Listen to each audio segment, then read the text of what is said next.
था नाश होने वालों के लिए मूर्खता और है, परंतु हम उद्धार पाने वालों के लिए परमेश्वर की सामर्थ है। क्रूस की कथा नाश होने वाले जिन्होंने उद्धार के स्थिति में नहीं है उनके लिए मूर्खता कहा गया। मतलब एक परमेश्वर क्रूस पर नहीं मर सकता, यानी उसकी मृत्यु नहीं हो सकती, लोगों के द्वारा मारा नहीं जा सकता, ये सोचने वालों के लिए बाइबल मूर्खता बता रहा है। लेकिन उनमें से हम लोग जो उद्धार की स्थिति में आए उनके लिए ये सामर्थ है। Hallelujah, hallelujah.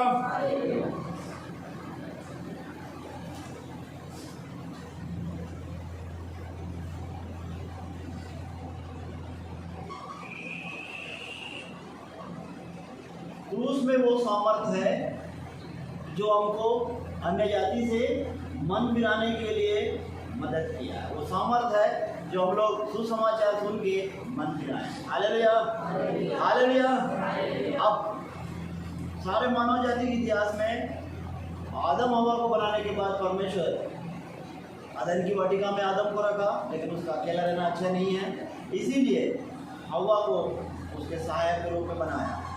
लेकिन उसके बाद उनकी जो पहले संतान है केन और हाबिल, ये दोनों के बीच केन में मन में एक बात डाला गया कि ये हत्यारा बन गया। हाबिल की हत्या के द्वारा परमेश्वर जो उत्पत्ति 3:15-16 में स्त्री का संतान का जो शब्द इस्तेमाल किया परमेश्वर, वो शैतान उसको दिमाग में रखा ताकि ये स्त्री का संतान को कौन होगा, हवा से उत्पन्न हुए वाले संतान को स्त्री का संतान, ये संतान हमारे सिर को कुछ लेगा। और एडिस और डस्टी का जो बाइबल बताती है वो हमारे सिर को कैसे कुछ लेगा। इसलिए हाबिल की हत्या होने के बाद शैतान सोचा कि अब ये वंश आगे बढ़ेगा नहीं और विजय मेरी होगा। लेकिन उसके बाद आदम से और संतान हुआ है, जिसकी वजह से संतान बढ़ते गया। नूह के समय भी शैतान सोचा कि अब पूरे मानव जाति का नष्ट करने का समय आ गया, अब मैं इस पृथ्वी पर राज करूंगा। लेकिन परमेश्वर ने एक परिवार नूह से एक और जाति निकाला जो बढ़ते गया। वहां से एक अब्राहम को अलग करके एक जाति बनाया। तो आशीष का मूल होगा, तेरे जाति को आकाश के तारागणों के समान और समुद्र के किनारे रेत के बालों के समान बनाओ बोला। वो वादा के मुताबिक, वो वादा के अनुसार, वादा का परमेश्वर है, वो बढ़ाते गया। अब्राहम का परमेश्वर, इसहाक का परमेश्वर, याकूब का परमेश्वर के नाम से अपना पहचान दिया। Hallelujah, hallelujah, hallelujah. उसके बाद समय बीतते गया। एक समय ऐसा आया, गलतियों की किताब उसका अध्याय 4:4 बाइबल ऐसा बताती है, आप पढ़िए कि वहाँ समय पूरा हुआ। गलतियों 4:4 पढ़िए। समय पूरा हुआ, स्त्री के संतान से परमेश्वर अपने पुत्र को दिया जो सारे मानव जाति के उद्धार का कारण ठहरा है। परंतु जब समय पूरा हुआ तो परमेश्वर ने अपने पुत्र को भेजा जो स्त्री से जन्मा और व्यवस्था के अधीन उत्पन्न हुआ। Hallelujah, hallelujah, hallelujah. अब प्रभु यीशु का जन्म हमने क्रिसमस में देखते हैं। प्रभु यीशु के जन्म की भविष्यवाणियाँ जो हजारों साल पहले की हुए भविष्यवाणियाँ जो एक समय पर पूरा हुआ। प्रभु यीशु मसीह का जन्म यूसुफ और मरियम के घर में होने, मरियम और यूसुफ के घर में होने के कारण, और इनके घर में 30 साल तक एक पुरोहित 30 साल का उम्र तक अपने घर में रहेगा। 30 साल के बाद ही ये यहूदी रीति में पुरोहित होने के लिए 30 साल का एक समय है। वो समय व्यवस्था के दिन पैदा होने की वजह से प्रभु यीशु 30 साल तक माता पिता के घर में रहा, एक विश्वास योग्य बेटे के समान घर में रहा। जब समय पूरा हुआ वो अभिषेक हुआ। अभिषेक के बाद आश्चर्य कर्म करने के लिए परमेश्वर ने इस्तेमाल किया। Hallelujah, hallelujah. परमेश्वर प्रभु यीशु का आना बाइबल में मैंने कई संदेशों बताया, आश्चर्य कर्म नहीं था, लेकिन वो परमेश्वर होने का बताने के लिए आश्चर्य कर्म। दुष्ट आत्माओं को निकालना स्वर्ग का परमेश्वर ही है जो आज्ञा दे सकता है दुष्ट आत्माओं को निकालना। इसके अलावा पृथ्वी भर में किसी के पास कोई ताकत नहीं कि दुष्ट आत्माओं को निकाले, शैतान को डांटे, क्योंकि शैतान को डांटने का, शैतान को निकालने का दुष्ट की ताकत है। जो भागने का अगर किसी के पास अधिकार है तो वो प्रभु यीशु के पास है। वो साबित करने के लिए कि मैं स्वर्ग से आया, परमेश्वर का पुत्र हूँ, वो बताने के लिए दुष्ट आत्माओं को निकाले, अंधे को आंखें दिए, जो कभी भी ठीक नहीं होने वाले बीमारियाँ, लाइलाज बीमारियाँ, वो बीमारियाँ भी सब ठीक होते गए। जन्म से अंधा ठीक होते गया, लंगड़े ठीक हुए, यहाँ तक जब एक घंटे में एक लड़की 1 घंटे में जिंदा हुई तो लोग बोले 1 घंटे में जिंदा तो हो ही सकते हैं, हो सकता है इसका जान नहीं निकला होगा। लेकिन जब 24 घंटा जब दफनाने ले जा रहे थे, एक मुर्दे को दफनाने ले जा रहे थे, तो उस समय जिंदा करने के बाद बोले कि नहीं, इसमें भी 24 घंटे तक जान भी हो सकता है। तब जाके 4 दिन से सड़े हुए लाश को भी जिंदा किए, ताकि वो परमेश्वर होने का प्रूफ करना चाहे। Hallelujah, hallelujah. जब पानी को दाखरस में बदल दिया तो लोग बोले कि दाखरस, पानी से दाखरस में तो कोई जादुई ढंग से बदल सकते हैं, लेकिन पानी में चलना वो लोगों के लिए बड़ा असंभव है। तो प्रभु यीशु ने पानी पर भी चला। पुराने नियम में चट्टान से पानी निकाले, समुद्र को 2 भाग में बांटे, तो भी लोग विश्वास नहीं करने की वजह से वो लोग ये देखें, ये जाने कि ये परमेश्वर है, तो आश्चर्य कर्म भी करते जाए। Hallelujah, hallelujah. जब बपतिस्मा लेके आश्चर्य कर्म करना शुरू किए, प्रभु यीशु का परीक्षा भी हुआ। अब इसके पश्चात अब उनका समय आ गया, कलवरी क्रूस पर आपके लिए, मेरे लिए, सारे मानव जाति के लिए, उद्धार के लिए जब मरने का समय आया, तो वो मरने के पहले सारे परिस्थितियों से होके गए, ताकि आपकी सारी परिस्थितियों में वो सहायक बने। Hallelujah, hallelujah. वो ऐसा कोई परिस्थिति नहीं, ऐसा कोई दंड नहीं है जो उन पर नहीं आया, ऐसा कोई अपमान नहीं जो ना झेले, ऐसा कोई सजा नहीं जो ना लिए। सब प्रकार का सजा, सबसे स्टार्ट हुआ उनको अपमान होना, सब प्रकार का अपमान को झेले और सब प्रकार के दंड को सहे, और यहाँ तक कि क्रूस की मृत्यु को भी सहे, ताकि वो आप मेरे लिए, ताकि हम उसमें से होते हुए जाएंगे तो हमारा सहायक बने। हालेलुया। जिन्होंने अपमान न सहता तो हमारे अपमान में कैसे खड़े रहेंगे? प्रभु यीशु आपके मेरे अपमान में आज खड़े रहते हैं, आपको सम्मान देने के लिए। बाइबल बताती है, जिन्होंने उनकी ओर दृष्टि की वो ज्योति पाया है, क्योंकि आपके 2000 साल पहले ही आपके अपमान को पूरा ले लिया है। जिन्होंने विश्वास किया वो जैसे अपमान हुए वैसे नहीं, बल्कि आपका अपमान होने से बचा। आपको हमको कोड़े लगने वाले थे, पृथ्वी में आया हुआ पाप का सजा क्या? कोड़े। लेकिन वो कोड़ों को पहले लिया, ताकि आपको कोड़े खाने की जरूरत नहीं है, ताकि वो हमारे हिस्से के सारे कोड़े को खा के गए, मतलब खा लिए, अपने ऊपर ले लिए। अब हमें मरने की जरूरत नहीं। मृत्यु हमारी है, शरीर को छोड़ेंगे, लेकिन जिस मृत्यु का परिभाषा ये है कि आत्मा का नाश ना होना, वो मृत्यु। अब हम वो मृत्यु से बच गए जो हमारे लिए पहले ही हो मर चुके।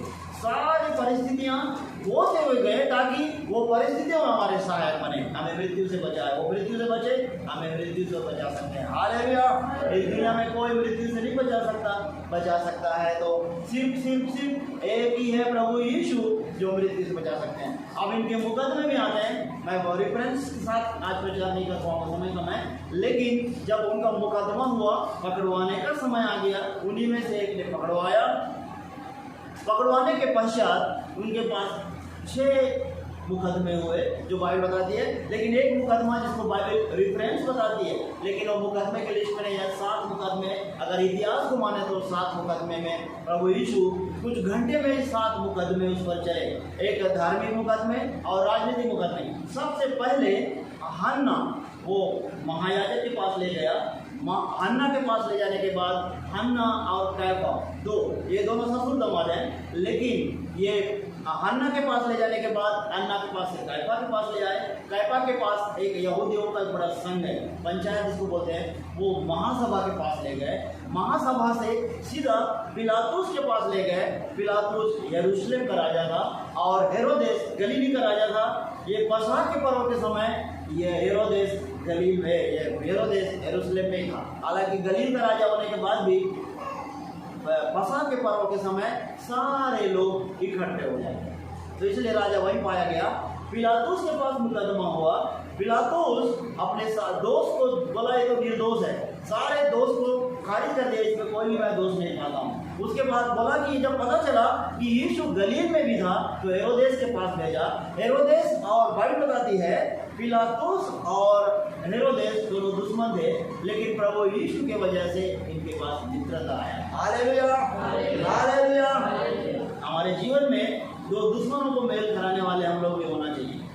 जो बाइबल बताती है दो राजा एक दूसरे से दुश्मन थे और एक दूसरे से बैर रखते थे, लेकिन प्रभु यीशु के कारण उनकी मित्रता हुई, क्योंकि वो दोनों देखना चाहते थे। हेरोदेस देखना चाहता था, इनके बारे में सुना था आश्चर्यजनक, लेकिन वो देखा नहीं था। मुकदमे के समय जब उनके पास लाया गया वो करीब से देखा कि यही यीशु है। Hallelujah, hallelujah, hallelujah. जब उनको चिट्ठी लिख के भेजना कि इसमें मैं भी दोष नहीं पाता हूँ, फिर पिलातुस के पास वापस भेजा। आखिर में क्रूस पे चढ़ाने का काम राजा पिलातुस के हाथ में था, लेकिन क्रूस की सजा यहूदियों के राजा लोग थे, लेकिन क्रूस पे चढ़ाने का ये यरूशलेम रोम सरकार के अधीन में रहने की वजह से रोमी सैनिकों ने क्रूस पे चढ़ाया। ये इसको हमको पता होना चाहिए कि राजा लोगों ने आज्ञा दिया, लेकिन चढ़ाने का काम रोमी सैनिकों के द्वारा हुआ है। तो पिलातुस से हेरोदेस के पास, हेरोदेस फिर देखा इसमें कोई भी दोष नहीं पाता हूँ, इसके बाद फिर से पिलातुस के पास वापस भेजा। पिलातुस चाहता था प्रभु यीशु को छोड़े, वो कई प्रयास किया। बाइबल ऐसे बताती है, अगर आप ध्यान से पढ़ें लूका, मत्ती, यूहन्ना और मरकुस की किताब आप पढ़ेंगे तो तीनों चारों किताबों में आप अगर पढ़ेंगे तो जो ये 7 वाणियों के कलवरी क्रूस की मृत्यु के बारे में अगर आप पढ़ेंगे, मुकदमों के बारे में पढ़ेंगे, पिलातुस 3 बार इनकार किया कि इसे छोड़ने के लिए वो एग्री हो गया था, वो क्रूस पे चढ़ाना नहीं चाहता था, लेकिन लोग पब्लिक चिल्लाना उठे कि एक उस दिन पसा के पर्व में एक को छोड़ने का था। वहाँ एक ऐसा डाकू था जो देशद्रोही का काम किया, वो बराब्बा था। बराब्बा को छोड़ने का ये लोग छोड़ना बराब्बा को क्रूस पे चढ़ाकर प्रभु यीशु को छोड़ने का था, लेकिन पिलातुस के इस निर्णय को वहाँ की जो पब्लिक है, जनता है, वो चिल्ला उठे, जनता को चिल्ला उठे, नहीं यीशु को ही क्रूस पे चढ़ाया। Hallelujah, hallelujah. क्योंकि ये हजारों साल की भविष्यवाणी है, हमारे मानव जाति के उद्धार के लिए वो क्रूस पे चढ़ना ही था। दुनिया हो सकता है कि सृष्टिकर्ता कैसे क्रूस पे चढ़ा, लेकिन ये क्रूस पे चढ़ने के कारण आप और मैं मृत्यु से बचते हैं। Hallelujah, hallelujah. पिलातुस के महल में जब 6वां मुकदमा हुआ, 6वें मुकदमे के पश्चात पिलातुस अपना सिंहासन को यीशु के पास ले गया। ले जाने के बाद बोला कि देखो, पास से देखो, ताकि यीशु को आप करीब से देखो और कोड़े लगा के छोड़ना। ऐसे किसी क्रूस पे चढ़ाने वाले व्यक्ति को कभी भी कोड़े नहीं लगाते हैं, सीधे सीधा फांसी की सजा हो रहा तो कोड़े क्यों? कोड़े इसीलिए लगवाया ताकि इसके शरीर पूरा खून हो जाए, लोगों को तरस आ जाए। आप तो इसको नहीं मारना चाहिए क्योंकि ये पूरा शरीर मांस निकल गया, लेकिन कोड़े खाना की बात नहीं। भविष्यवाणियाँ हो चुका, वचन पूरा होना। अगर एक मनुष्य, एक साधारण मनुष्य इतना मांस निकलने के बाद जिंदा नहीं रह सकता, प्रभु यीशु है जो भविष्यवाणियाँ वचन पूरा करने के लिए उनको जिंदा रहना, यही साबित किया कि यही प्रभु यीशु है जो सृष्टि करता है, जो क्रूस पर आपके हमारे लिए मरे। Hallelujah, hallelujah. सिंहासन उसके पास में ले जाकर कोड़े लगाकर छोड़ने का प्रयास किया तो भी ये लोग बोले, चिल्ला उठे, नहीं, बराब्बा को छोड़ो, प्रभु यीशु को क्रूस पर चढ़ाओ। अब अगर देखें दोष पत्र, पिलातुस के महल से गोलगत्ता पहाड़ तक 3 डाकुओं को जब ले गए तो तीनों डाकुओं पर दोनों पर उनका दोष उन पर लगाया। ध्यान में सुनिएगा, उन पर दोष उन पर लगाया था, वो लोग कौन सी गलती किए, लेकिन प्रभु यीशु पर ये यहूदियों का राजा बोल के लिखा हुआ था। यहूदियों का राजा कहने का दोष नहीं होता है क्रूस पे चढ़ाने का, लेकिन तो भी चढ़ाया गया। ये परमेश्वर की योजना है। Hallelujah, hallelujah, hallelujah. पिलातुस जब एक बार लिख दिया, इसके बाद भी लोग बोले कि नहीं, ये यहूदियों का राजा कहता है। वो लोगों ने मैंने जो बार लिखा और प्रभु यीशु का जो दोष था वो ये था, यहूदियों का राजा। यहूदियों का राजा कहने से मृत्यु की सजा नहीं होती है। अब प्रभु यीशु का दोष क्या था? वो परमेश्वर का निंदा करता है, कैसर को कर देने के लिए मना करता है, और यहूदियों का राजा कहता है। ये तीनों क्रूस की सजा के ये जो दोष है ये क्रूस का सजा नहीं हो सकता। लेकिन परमेश्वर की योजना के तहत आपको हमको बचाने के लिए परमेश्वर ने प्रभु यीशु को क्रूस पर चढ़ाया। Hallelujah, hallelujah. अब कलवरी क्रूस पर ले जाते प्रभु यीशु के शरीर का मांस पूरा निकल गया और एक व्यक्ति जो शमौन कुरैनी के नाम से जाना जाता है, वो व्यक्ति क्रूस का उठाने में सहायता किया और गोलगत्ता पहाड़ तक ले गया। क्रूस पर चढ़ाने के बाद उसमें एक डाकू लेफ्ट साइड एक राइट साइड, पहला दूसरा, और प्रभु यीशु को बीच में क्रूस पर चढ़ाया। प्रभु यीशु लगातार पिता से बात करते रहे। बाइबल इसका वर्णन करती है और आपको रिफरेंस बाइबल 7 वाणियों के बारे में बताया। लेकिन प्रभु यीशु चुप नहीं रहे, वो चुप वहीं थे और चुप वहाँ भी नहीं थे। लेकिन जब पाप पूरा इन पर लादा गया तो ये पिता ये परमेश्वर एक परमेश्वर मुझे नहीं छोड़ा। पूरे बाइबल में प्रभु यीशु एक ही बार परमेश्वर कहा है। Hallelujah, hallelujah. जिससे आपका किसी का बोला होगा वाणी में प्रचार करने का, तो आप प्रचार करेंगे डिटेल्स में। मेरा संदेश 7 वाणियों के अंदर नहीं रहने की वजह से मैं जितना प्रभु की आत्मा मुझे ले जाए उतना मैं बता के मैं अपना संदेश को लास्ट करूँगा। 7 वाणियों में एक हम सीखेंगे। पहला हे पिता ने माफ करना। सबसे पहला माफ। इस दुनिया में कोई माफ नहीं कर सकता। प्रभु की आत्मा जब तक न आया दुनिया में कोई नहीं माफ कर सकता। कितना ही बड़ा आदमी क्यों ना हो, एक समय आएगा उसके अंदर वो माफ करने के बारे में प्रचार करेगा। वो बड़े बड़े सभाओं में माफ करने का प्रचार करेगा, बोलेगा। लेकिन जब वक्त आएगा वो बदला लेगा। प्रभु यीशु का जब आत्मा आया, पवित्र आत्मा आया तो ही माफ कर सकते हैं। हालेलुया। आज भी हम माफ करना है तो पवित्र आत्मा आया तो हम माफ करते हैं। माफ के बारे में लिखा कि तुम माफ करो तो तुम भी माफ किए जाओ। जैसे हम बोलते हैं ना प्रभु की प्रार्थना में, जैसे मैंने अपने अपराधियों को क्षमा किया, आप भी मेरे अपराधों को क्षमा करो। क्या अपराधी परमेश्वर सामने है, 2 व्यक्ति। अगर मान लीजिए मेरे पास एक अवसर है, सभी के पास एक अवसर है माफ करने का, ऐसा नहीं है। मैंने आपको माफ किया, आपको उनके साथ भी माफ करना पड़ेगा। किसी न किसी का लोगों के मन में बैर रहेगा, ऐसा नहीं है। आप मुझे हो सकता है आपने मुझे कुछ ठेस दिया, दुख दिया, मैंने आप माफ किया। आपको ठेस देने वाले नहीं, ऐसा नहीं है। आपके लिए भी कोई तो है, इसीलिए बोला तुम माफ करो। प्रभु ने जब आपने मुझे ठेस दिया, बात बता रहा हूँ प्रभु, मैं जब माफ करूंगा तो मैं भी माफी हो गया, आप भी माफी हो। प्रभु यीशु उनको इसलिए माफ किया। अगर प्रभु यीशु उनको माफ नहीं करता वो दंड उन पर आ जाता। और ऐसे भी वो बाइबल बताती है कि हम पर, हमारे बच्चों पर दंड आ जाए। ये जो जितने यहूदी लोग थे उन्होंने बोला कि सृष्टिकर्ता को आप क्रूस चढ़ाए, तो बोले ये दंड हम पर, हमारे बच्चों पर आ जाए, लेकिन क्रूस में चढ़ाओ बोले। आखिर में 40 साल के बाद रोमी सरकार यरूशलेम को पूरा तहस-नहस कर दिया। पूरे मृत्यु का, पूरा मौत के घाट उतार दिए। और लोग जैसा बोला गया वैसा वो 40 साल के बाद देखा गया यरूशलेम नहीं रहा गया, क्योंकि उन्होंने बोला इसकी मृत्यु की सजा मुझ पर, हम पर और हमारे बच्चों पर आ जाए। इनको और इनके बच्चों को देखते देखते ही मार डाला। सृष्टिकर्ता के अगेंस्ट में कोई भी अगर आज बात करते हैं उनका दंड जरूर आता है। इसलिए अगर वो सिपाहियों को अगर माफ नहीं करते वो लोग नरक जाते। सृष्टिकर्ता होने के बाद अगर वो माफ नहीं करेंगे, परमेश्वर इनको माफ नहीं करेंगे। अगर आप किसी को माफ नहीं करोगे उनका दंड निश्चय उन पर आएगा। आपको कोई अगर कुछ एक थप्पड़ मार दिया, टेस दिया, गंदी गाली दी, आपको पहले उसको माफ करना पड़ेगा। ठीक, माफ करेंगे तो आप परमेश्वर दृष्टि में माफ भी हो गए, आपके माफ हो गए, उसके भी माफ हो गए। अब अगर वो दूसरे अगले को माफ नहीं किया, उसका दंड वो और वो दोनों लेखा रहेंगे। हम अपना लेखा मैं दे दूंगा, मतलब मैं माफ करना मेरा जरूरी है। आपका बारी है आपको माफ करना। इसलिए बोला सब माफ करो, तुम्हें भी माफ किया जाए। Hallelujah, hallelujah, hallelujah. प्रभु यीशु को 6 घंटा क्रूस पे रहे। पहले के 3 घंटा उजाला, 9 बजे क्रूस पे चढ़ने के बाद 3 बजे तक, 9, 10, 11, 12, 1, 2, 3, 6 घंटा क्रूस पे रहे।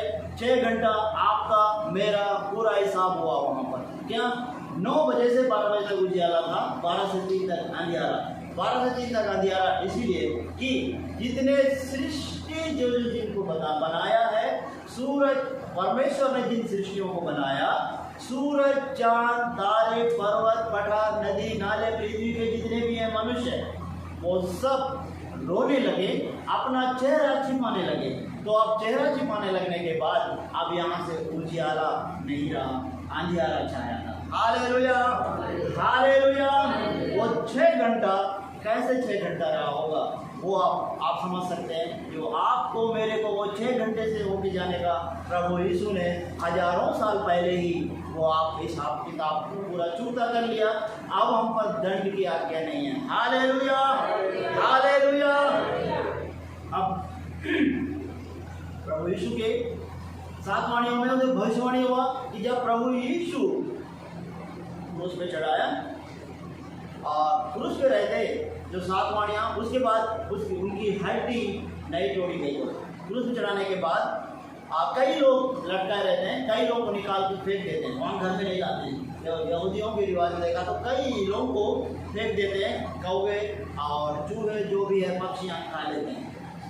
लेकिन पसख के पर्व दूसरे दिन लगना था, शाम तक प्राण त्यागना था। इसलिए बोला कि एक पिता, मैं अपनी आत्मा तेरे हाथ में देता हूँ। प्रभु को किसी ने नहीं मार सकता, वो स्वयं जीवन है और वो जीवन देता है, जीवन लेता है। उसको किसी ने नहीं मारा, वो अपने आत्मा परमेश्वर ने दिया। Hallelujah, hallelujah, hallelujah. दोषियों को मारने के लिए क्रूस पर पैर की हड्डियों को तोड़ देते, मैं बता दूँ। लेकिन भविष्यवाणी पहले हुआ तुम्हारा एक हड्डी नहीं टूटेगी। प्रभु यीशु का हड्डी नहीं टूटा, क्योंकि वो जब हड्डी तोड़ने के समय में गया, देखा गया कि प्रभु यीशु का प्राण त्याग। Hallelujah, hallelujah, hallelujah. प्रभु यीशु के मृत्यु के द्वारा आपका, हमारा, हम जीवित पाए जाते हैं। ये 7 वाणियों में से और क्रम से है 7 वाणियाँ। 7 वाणियों में हम एक एक के बारे में अभी प्रचार होगा, लेकिन हम जाने कि कलवरी क्रूस का जो क्रूस की कथा यही है कि सृष्टिकर्ता अपने मानव जाति अपना जिनको बनाए, जिनको उन्होंने बनाए, मतलब सारे मानव जाति को बनाए, उन्हीं के लिए क्रूस पर से मृत्यु उन्होंने उनके लिए बलिदान दिए। ये कथा नाश होने वालों के लिए मूर्ख था।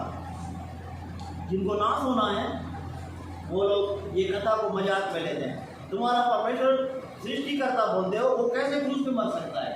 ये मूर्खता कई लोग मजाक में लेते हैं, कई लोग इसको अलग अलग तरीके से लेते हैं, लेकिन यही क्रूस की कथा उद्धार पाने वालों के लिए सामर्थ्य है। Hallelujah, hallelujah, hallelujah. उसमें से 2 डाकुओं में से पहला ने ये बोला तू परमेश्वर का पुत्र है तो अपने आप को बचा। दूसरा ने ध्यान से देखा, उसको डांटा। पहले वाले को बोला कि तू परमेश्वर से नहीं डरता। इसका मतलब उन्होंने समझ गए कि ये परमेश्वर का पुत्र है। उद्धार के लिए दो चीजें, एक यीशु परमेश्वर का पुत्र है रोमियो 10:10 के अनुसार, और मैं पापी हूँ। समझ रहे ना? यीशु परमेश्वर का पुत्र, ये विश्वास होना चाहिए, और मैं पापी हूँ आप अंगीकार करना है। आपके अंदर विश्वास होना चाहिए कि यीशु परमेश्वर का पुत्र है, और आपको ये भी पता होना चाहिए कि मैं पापी हूँ। जब पापी है तो यीशु परमेश्वर का पुत्र हमारे पापों के लिए बलिदान दिया। ये रोमियो 10:10 से मिलेगा। तो इसका पहला डाकू ने बोला कि तू अगर परमेश्वर का पुत्र है तो अपने आप को बचा। दूसरा डांट क्या बोलता है? तू परमेश्वर से भी नहीं डरता है। इसका मतलब हुआ वो परमेश्वर है, यीशु है बोल के विश्वास किया, हमारे पापों के लिए चढ़ रहा है। दूसरा, अब वो अंगीकार कर लेता है क्या? प्रभु यीशु जब अपने राज्य में आएंगे तो मुझे स्मरण करना। मेरा खुद ही लेना बोला, इंग्लिश में रिमेंबर, उसका मतलब है याद करना। जब अपना राज्य फेरोगे तो मुझे याद करना बोला। बस यही उसका उद्धार का कारण बन गया। उसने 2 ही काम किया, विश्वास किया और अंगीकार कर लिया। उसके पास समय नहीं था और वो उद्धार में। हालेलुया। आज हमारे पास बहुत समय है। तो दूसरा, हमने पहले विश्वास किए, विश्वास करके अंगीकार किए। इसके बाद एक काम और हमारे पास, बपतिस्मा लेना। पिता पुत्र पवित्र आत्मा में बपतिस्मा लेके हम उद्धार पाते हैं, क्योंकि बाइबल बताती है जिन्होंने विश्वास किया हो और बपतिस्मा लिया उसका उद्धार होगा। Hallelujah, hallelujah. आप में से अगर कोई है कि प्रभु को प्रसन्न अति प्रिय बेटा होना चाहते हैं, हमने ये पहले विश्वास करें प्रभु यीशु परमेश्वर का पुत्र है और आप पापी अंगीकार करें, आपका उद्धार निश्चय है। और प्रभु यीशु जिस पृथ्वी में आपके पास जितने तकलीफ आना है, आप जिन परिस्थितियों से होके जाने वाले हैं, उन परिस्थितियों सारे परिस्थितियों से उन्होंने होके गया, ताकि आप जब इन परिस्थितियों से होके जाते हैं, आपका सहायक अति निकट रहने वाला सहायक बनता है। Hallelujah, hallelujah, hallelujah, hallelujah. क्या आप विश्वास करते हैं कि हमारे सारे परिस्थितियों में हमारा सहायक बनता है? तो वो निश्चय ही आपका सहायक बनेगा। आज भी सहायक है, क्योंकि वो जब संकट के दिन मुझे पुकारना से छुड़ाऊंगा, आप संकट के दिन में आपका अति सहायक बनने के लिए तैयार है, क्योंकि उनमें से पूरे वो से वो परिस्थितियों से होकर प्रभु ने गया है। तो कलवरी कथा, क्रूस की कथा नाश होने वालों के लिए आज भी मूर्खता है। वो लोग नाश होने वालों को मूर्खता है, लेकिन उद्धार पाने वालों के लिए सामर्थ्य है। एक बार अगर कोई दिल से नाम लिया तो उसका उद्धार होगा। हालेलुया। मैंने भटका हुआ इंसान था, लेकिन मैंने दिल से यीशु का नाम लिया, मुझे 1.5 मिनट में अंदर मेरा उद्धार हो गया। तो इसका मतलब हर मानव जाति के लिए उद्धार का अवसर आज भी है। Hallelujah, hallelujah, hallelujah. अंत में यही बताना चाहूँगा कि ये 7 वाणियाँ ही हमारे उद्धार के लिए नहीं है, हमें सिखाने के लिए कि प्रभु यीशु उन परिस्थितियों में रह के भी आपसे बात किया है। हालांकि हमारा सबसे उनका मृत्यु के द्वारा हम बचाए जाते हैं, उनका नाम में ही उद्धार है, तो उनको नाम लें और 7 वाणियों के बारे में मनन भी करें। कि आप चाहते हैं कि आप ये वचन के अनुसार आप क्रूस की कथा आज भी नाश होने वालों के लिए मूर्खता है, उद्धार पाने वालों के लिए सामर्थ है, तो आप उनके लिए अब जिनको सुसमाचार सुनाते हैं, जो लोग उद्धार की स्थिति में आने वाले हैं, वो सामर्थ है, काम किया वो लोग मन फिरा लेते हैं, जो लोग मजाक में लेते हैं वो नाश में हो जाते हैं, उनके लिए मूर्खता है। Hallelujah, hallelujah. कि आप चाहते हैं कि आप विश्वास करते हैं कि क्रूस की कथा उद्धार पाने वालों के लिए सामर्थ है, विश्वास करते हैं तो आपके लिए काम करेगा। आप सुसमाचार बताते हैं उसके लिए भी काम करेगा। तो जब आप विश्वास करते हैं तो